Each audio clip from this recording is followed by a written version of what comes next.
composer Shakespeare, Richard III, is a play about the English Civil War, and during it, Mr. Booth's character assassinates other characters.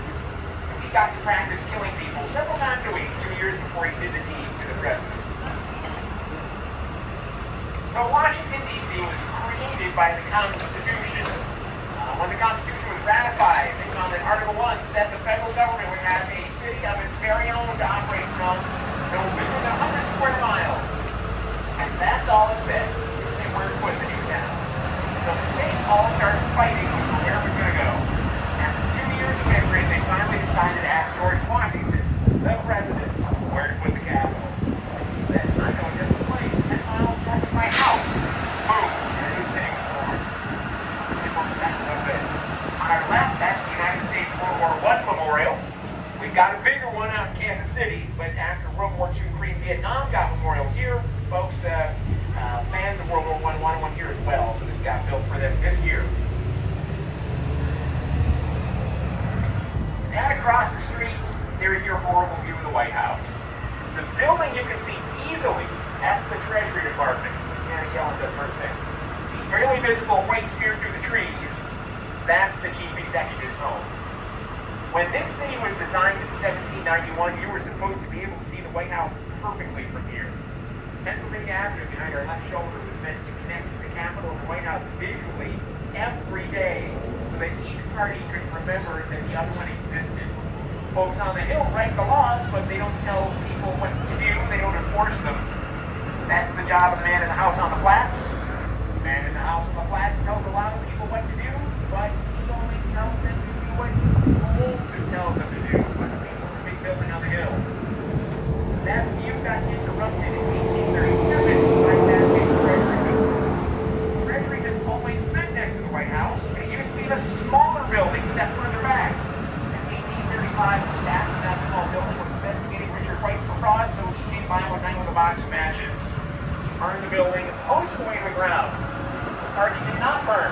The fire blew through where they kept the evidence for his fraud trial. So they got it for fraud and arson. That still left the U.S. with no Treasury building, so the president was given 3 options for a new one, and he picked that one. Leave only one of the 3 big enough to, quote, block my view of those scalawags on the hill. And Andrew Jackson, you can thank for not being able to see the White House from there today. Or fantastic, all right. So you all did not get tickets for the White House tour. I know that because it's closed due to COVID. The next best thing is on the right. Underneath the blue awning, that is the White House Visitor Center. Run by the National Park Service. And when they're open, one of those bars is missing. You walk in through the doors. You walk in there and it's more like the TSA to get inside. Don't bring any critical visitors or nail clippers with you. Once you're through security, you can learn all about the White House. How and when it was built, when it was expanded, who lived there, what they were like. You can also take a virtual tour of the White House. You can sit in a little amphitheater and watch the cameras go from the room. And lastly, that place also has the White House gift shop. You got folks back home who appreciate a trinket souvenir of your trip to Washington, let them know you're thinking about them. That's where you can get small plastic White House shaped pencil sharpeners, small plastic White House shaped ashtrays, small plastic Hockey Air Force One. If it's a toy you made in China, they've got it in the White House gift shop. They also have the White House Christmas ornament. Every year, the White House Christmas tree goes up, and the White House is especially fine ornaments put up as they sell copies in the gift shop. So the building the White House Visitor Center is in is the headquarters of the Department of Commerce. They probably touched your life today. They run NOAA, the National Oceanographic and Atmospheric Administration. NOAA collects all of the raw data for your daily weather forecast. So if you got today's weather off the internet, the radio, the TV, or out of the newspaper, NOAA made it happen, Commerce made them make it happen, and you paid Commerce to make them make it happen. You're a hard owner of the daily weather forecast. Okay, all right. And the plaza full of skinny rats on the left, that's Freedom Plaza. Always been an open part of this city plan. Used to be called Western Plaza. In 1980, it was renamed Freedom in honor of Dr. Martin Luther King, Jr. In 1963, he came to this city to lead the March on Washington for Jobs and Freedom. When he came here, he stayed at the Willard Hotel. 1 block away from the White House. We passed it by across the street from World War I Memorial, where Steve Bannon, or Steve L. talk about the Ellen style. That's where Dr. King wrote the final draft of the I Have a Dream speech. When he came out in the morning to deliver it, this plaza had almost 150,000 people in it waiting for him. That's 3 NFL stadiums worth of folks jammed into this space. He led them over to the Lincoln Memorial, picked up more folks on the way, and gave the I Have a Dream speech to almost 200,000 people, August 28, 1963. In honor of that event, this plaza was reading freedom. Now where most of the marches in this city get organized before they go down to the Capitol or up past the White House.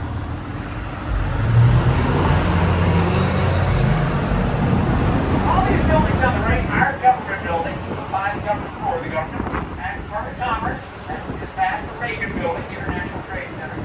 This is Bill Clinton Building, owned by the Environmental Protection Agency. The next one doesn't have a name on it. We call this the old post office pavilion, but the name now on it is the Trump International Hotel. This was built by the government in 1899 to house your United States Postal Service. 11 years after this opened, the Postal Service moved out into another big headquarters building.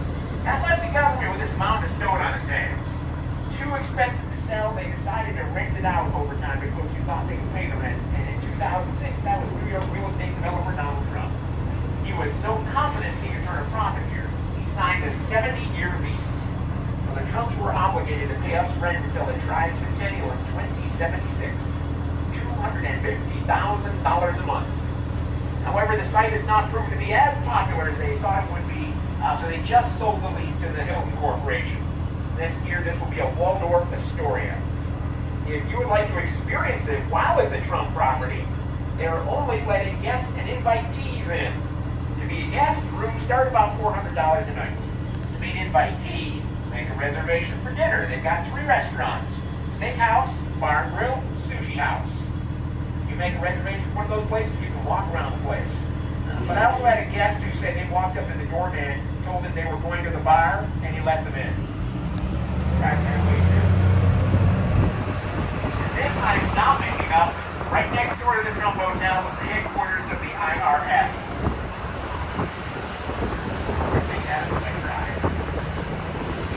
And across the street from that is your Department of Justice, where Attorney General Barry Garland and his staff do whatever it is they do all week. On the left side, headquarters of his police force. J. Edgar Hoover Building, home of the FBI, Federal Bureau of Investigation. That building is a fortress for law enforcement. That thing goes as far underground as it goes above ground. And I really want to find out if you know that. You can tour that building. Like you can tour most of the federal agencies in this city. Before COVID, for most of those tours, you just walked in the door, said, I want to look around, and within an hour, you'd be touring Department of Agriculture, Department of Energy, part of the Interior. Our COVID restrictions lifted September 13th, and every agency was given the chance to come back no way they want to. So some of them are giving tours, some of them are not. Some of the ones that are touring are doing it 1 day a week, some are doing it 5 days a week. If you're interested in touring an agency, go online and see what the policy is. Don't even bother with the FBI. That's one of 4 tours even before COVID. You had to rearrange at least 6 weeks before you came to Washington. People would go on the tour to Pentagon, Treasury, White House, and FBI headquarters get put through a background check. People who fail the background check don't see the Pentagon, Treasury, or White House, but they're let into the J. Edgar Hoover Building, and their tour goes a lot longer than they were planning. All right, United States Archives. That is where they stored the Declaration of Independence and the United States Constitution. You can see our founding documents Monday through Saturday, 11 a.m. to 4 p.m. You can go in the room and glimpse them with your own eyes. Arrange that visit online. We are limiting the number of people who can come in every 30 minutes. Keep social distancing going. And the last building on the right, Federal Trade Commission. Now you know it's there. On the other side of the Federal Trade Commission is the West Building of the National Gallery of Art. All you need to get into that building is a face mask.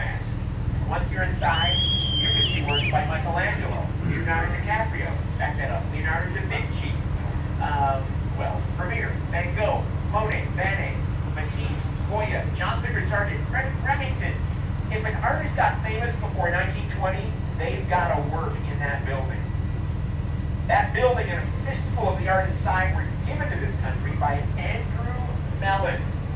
You're from Pittsburgh, Pennsylvania, you recognize the Mellon name. Carnegie Mellon University and Mellon Bank. Mr. Mellon also funded this water fund out front. Why we in D.C. call that Little Watermelon.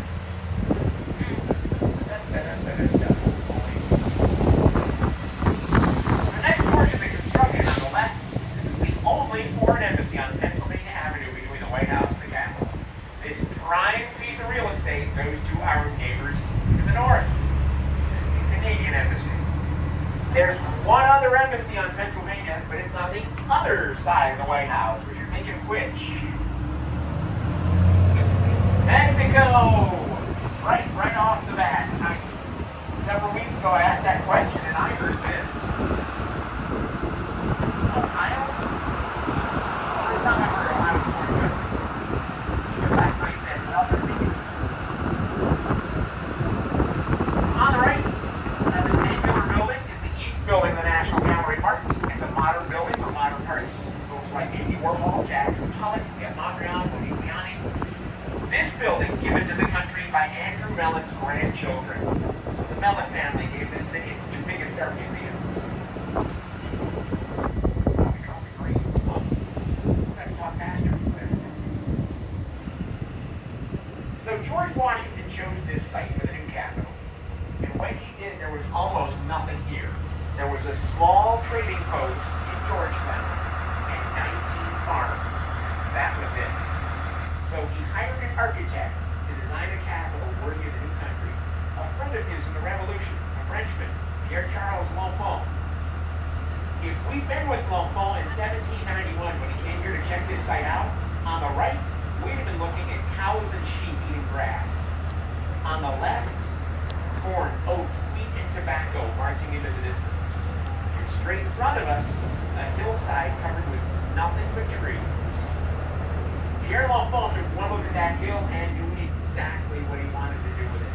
He told George Washington, Jenkins Hill is a monument waiting, a pedestal waiting for a monument. Sorry, I was thinking on. Pedestal waiting for a monument. And that monument to be the house of the people, Congress House. We don't call this Congress House today because one of our other founding fathers wanted to remind us we were the first democracy on the face of the earth in almost 2,000 years. So Thomas Jefferson renamed this the Capitol as a reference to the Capitoline Hill in Rome, where the Roman Republic governed democratically until Julius Caesar came along, crushed the Republic, and created an empire run by one man. A story you'll recognize if you've seen Star Wars episodes 1 through 3. Now you know where George Lucas got the idea. So we have a bicameral legislature, two houses. House of Representatives, where the states are represented proportionally. That is, the more people live in your state, the more votes your state gets, more Congress people. House of Representatives sits in the wing on the right. And in that body, our largest state, or most populous, California, controls roughly 12% of the votes. In the Senate, on the left side, every state has an equal voice. 2 senators per state. California with 39.5 million people, 2% of the vote, 2 senators. And Rhode Island with 1 million people, 2% of the vote, 2 senators.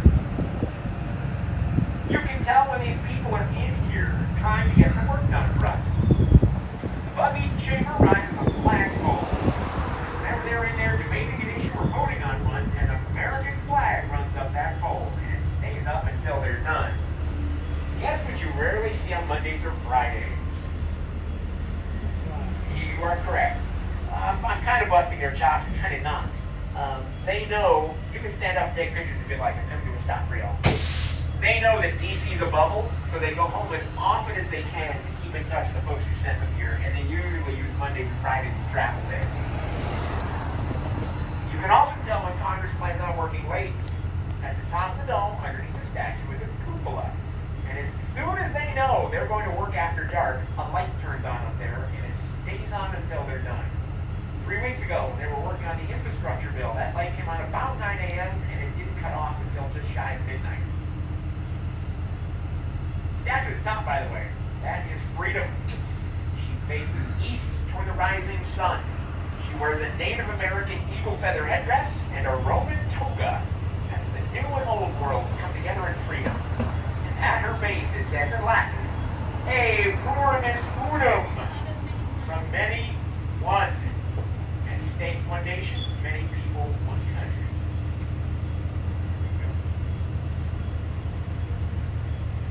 A little something else about this building. When you came to Washington, you might have wondered, even if it was in the back of your mind, where are all the skyscrapers? This country invented the skyscraper. Every major city has at least one, except the national capital. And that's because of this building on the left. In 1910, Congress passed a law that said no building in this city can be taller than the bottom of the Capitol dome. That keeps the roof of the People's House and freedom looking out over your national capital all day, every day. It's going to USC. You're freaking kidding me. Well, I asked you, Senator Gallup.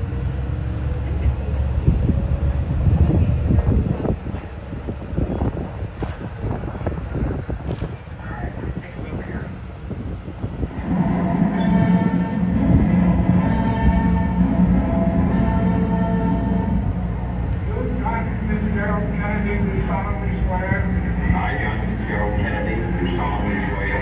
That I will faithfully execute the office of President of the United States.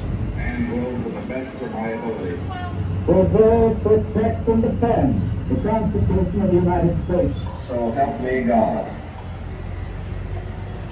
Most of what you just saw took place on the other side of the Capitol. In 1981, the inaugural ceremony came to this side because we elected Ronald Reagan president. He went to the powers that be and said, I'm from California and I'd like to fix my home state during my ceremony. Can we do that? And the powers that be said, sure, Ronnie, whatever floats your boat. During the ceremony, everybody realized more people can see it live from the National Mall than they can jammed into the streets at the top of the hill. So since 1981, the president has been inaugurated on America's back porch.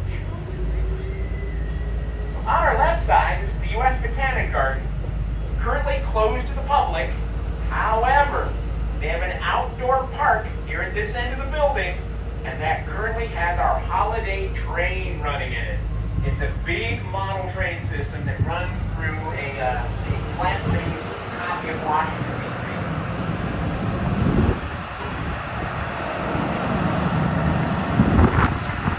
Usually the line comes out the building around halfway through the block.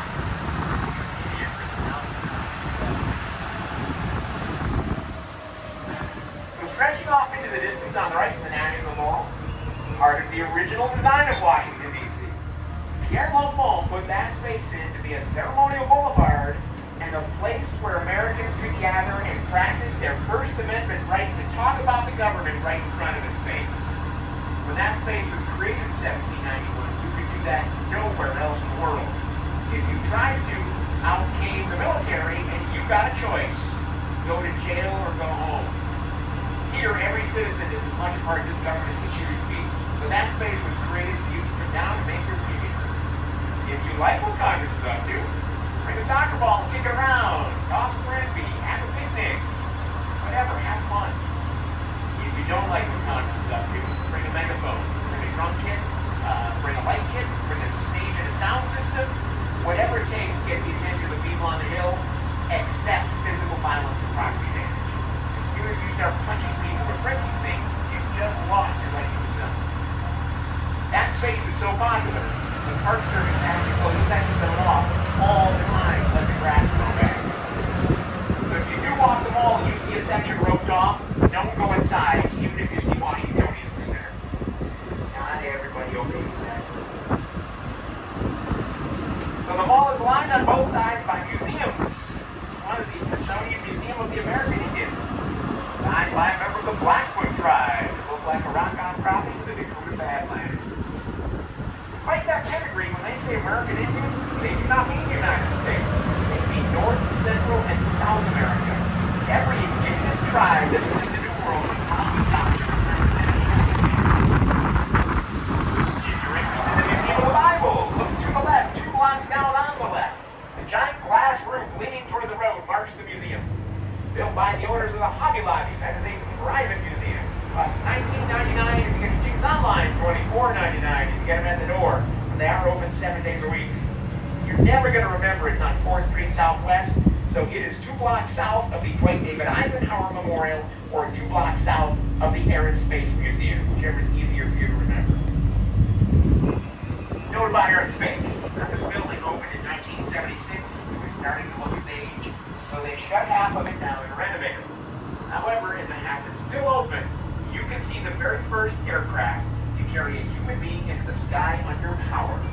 The Wright Flyer, flown in Kitty Hawk, North Carolina in 1903. You can also see Charles Lindbergh's Spear to St. Louis, in which he flew all by himself across the Atlantic in 1927. Since there's no kids on board, I can tell you why that was such a big deal. Right after World War I, several companies started passenger service around the globe using excess World War I bombers converted into passenger planes. Wood frames, long coverings. One of those companies didn't pay attention to maintenance, and one day a few thousand feet in the air, one of their planes dropped its wings, and the thing crashed to the earth. When that happened, nobody would fly. Then in 1927, Charles Lindbergh flew all by himself across the Atlantic in a metal plane, and people figured, well, metal must be safe. And the passenger service era started up again. Hirshhorn Museum of Modern Art on the right. Most of the art in that building is so modern, if you like something, you can email the artist who made it. Museum doesn't normally look like that. The concrete drum built in 1974. That too was showing its age. So they set up scaffolding to clean and repair the outside of the building. And artists saw it was going to happen, thought, I could do something with that. Asked them if they let them, they said yes. So now the Hirshhorn has a cozy over it while they do the repair work. What they're going to do with all that once they're done with the project, I have no idea. You don't think it's going to be a lot of rainbows. If you float to DC on our left, the white building, this one and the one behind it, that's the headquarters of the FAA, Federal Aviation Administration. And next door to it, one of the uglier buildings in town, that's your Department of Energy. Leading on the right, Arts and Industries building, very first Smithsonian Museum, opened in 1881, currently empty. We're trying to decide what to do with it. Next door to that, National Museum of African Art, National Museum of Asian Art, and behind them, the castle, granddad to the whole system. Castle opened in 1848. It was not, and never has been, a museum. When the castle opened, it was a center for learning.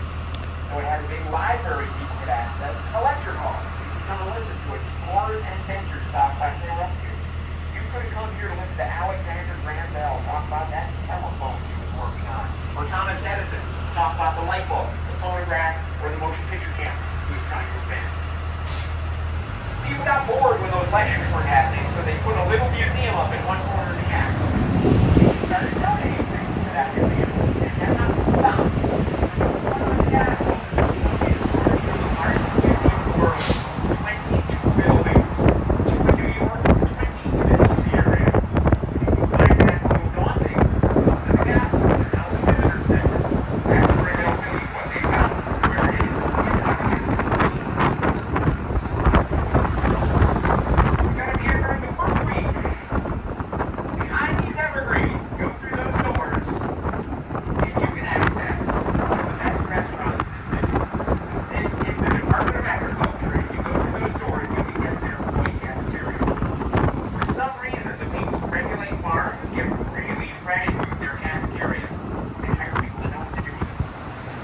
Unlike your high school cafeteria, you do not pick up a tray, walk through a line, get 2 scoops of whatever that is, and go to eat.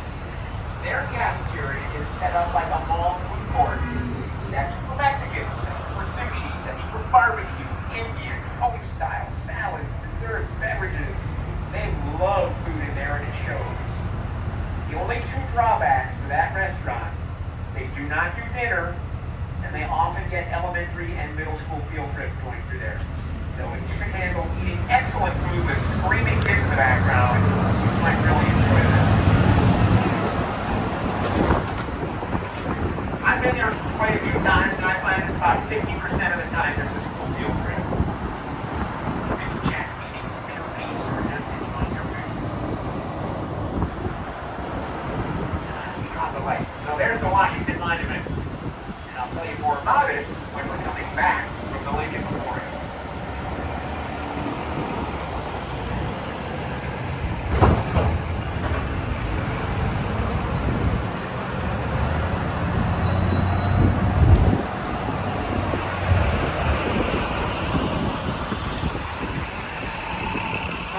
past this red brick building on the left, you will immediately see the United States Holocaust Memorial Museum. We have a Holocaust Museum because Holocaust survivors who came out of it with literally nothing. Some of them moved to the United States and then proceeded to do so well, they got elected to Congress. Holocaust survivors in our Congress from multiple states are the ones who sponsored the building of this museum. Two pieces of sculpture you've seen in the plaza here. One is the overturned house, and at the back of the plaza is called an Ode to Joy. I think it looks a lot like a broken swastika.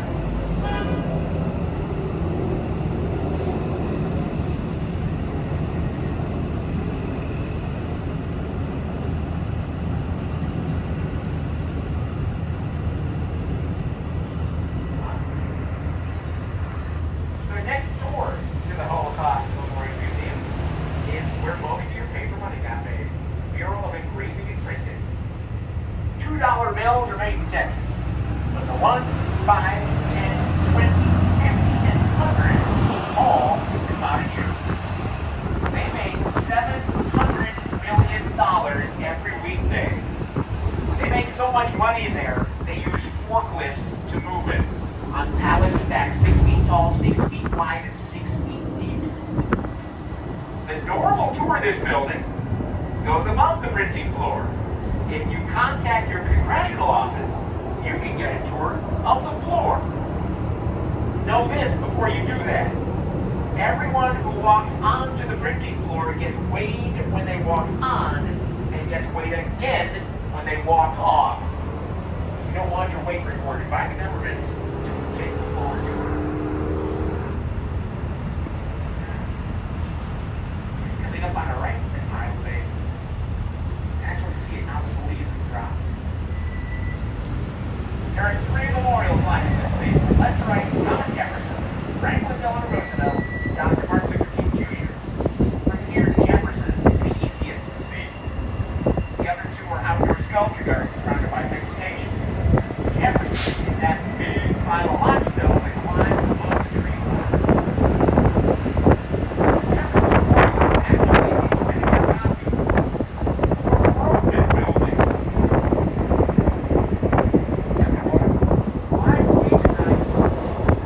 Why would we design the Jefferson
as slowly as I can and won't look in the mirror. So if you're getting up and going back and forth, I'll have no clue.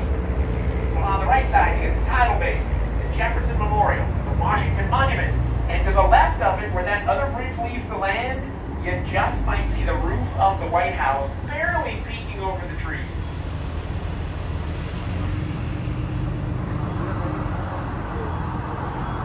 And on the left side, you get the Potomac River, the Pentagon, and arcing into the sky, the United States Air Force Memorial.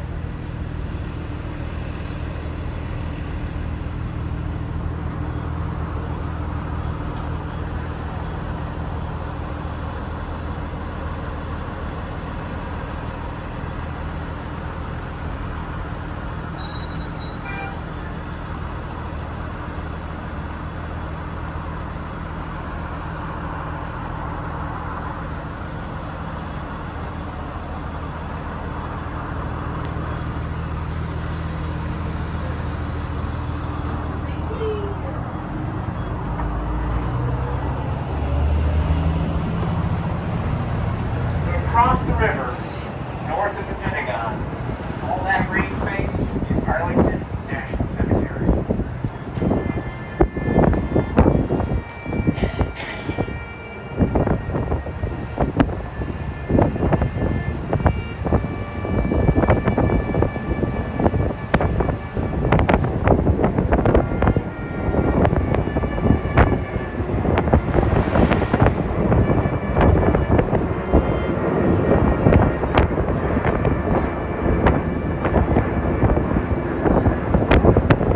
Arlington is 639 acres of ground dedicated to the base of significant service to the United States of America.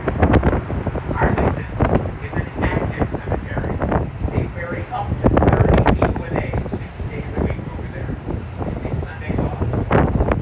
If you visited 7 days a week, you're open from 8 a.m. to 5 p.m. You take a tour, you can see things like the eternal flame in the tombs of John, Robert, and Henry Kennedy. The ossuary, in which they keep all the bones of the men who died on the USS Maine in 1898. You can see the tomb of the unknown soldier, 100 years old this year. The changing of the guard there every hour on the hour. Train transfers to us on this trolley ride with a $10 discount for Arlington, New York State. On the right, Franklin Delano Roosevelt Memorial.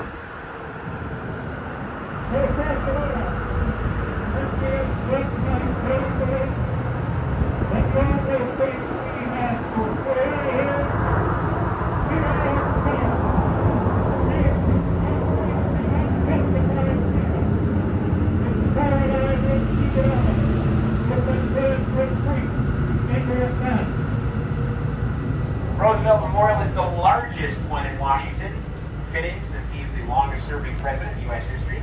It is 7½ acres large, and it tells the story of our country during his 12 years in office. All about the Great Depression and World War II.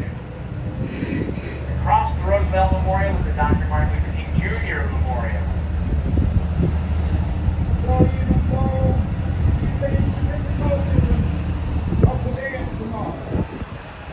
I still have a dream. It is a dream in the American dream. I have a dream. One day, this nation will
are expanding it. They're adding what they're calling the Wall of Honor. By this time next year, all 43,000 plus men and women who died during the Korean conflict should be listed in this memorial.